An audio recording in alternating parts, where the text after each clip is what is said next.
आओ सुनाए जीवन की सच्ची कहानी। एक बार की बात है, एक गांव में एक मुनिवर रहते थे। वे भगवान के सच्चे भक्त थे।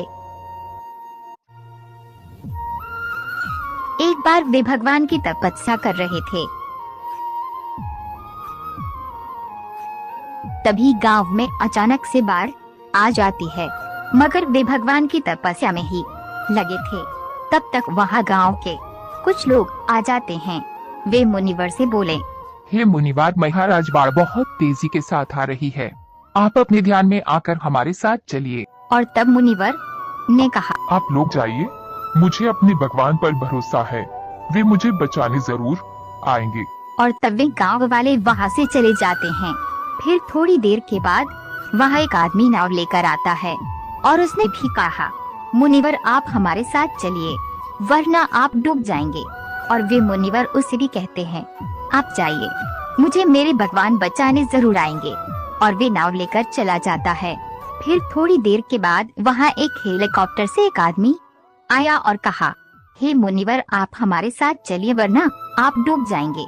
और मुनिवर उसके साथ भी जाने से मना कर दिए।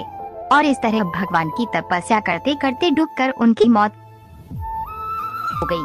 और जब वे भगवान जी के पास गए, तब उन्होंने भगवान से कहा, हे प्रभु, मैंने तो आपके ऊपर भरोसा किया था कि आपकी तपस्या कर रहा हूँ, आप मुझे बचाने जरूर आएंगे, पर आप क्यों नहीं आए?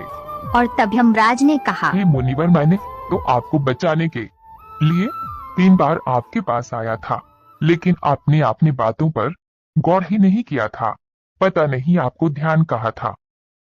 तब मुनिवर बोल, आप मेरे सामने आए थे और मैं आपको पहचान क्यों नहीं पाया प्रभु, जबकि आप कई बार भी रूप बदलकर मेरे सामने आए थे, पर मैंने आपको देखते ही पहचान लिया था।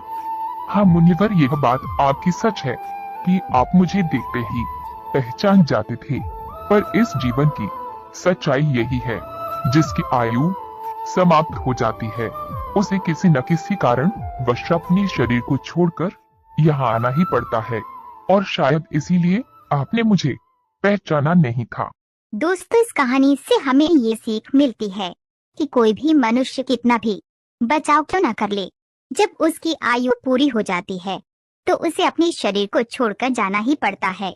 दोस्तों, इस कहानी से अगर आपको कुछ और सीखने को मिला हो तो कमेंट करके बताना, और हमारे चैनल को सब्सक्राइब जरूर कर देना, ताकि हम जब भी कोई वीडियो लेकर आए तो उसे सबसे पहले आप देखें।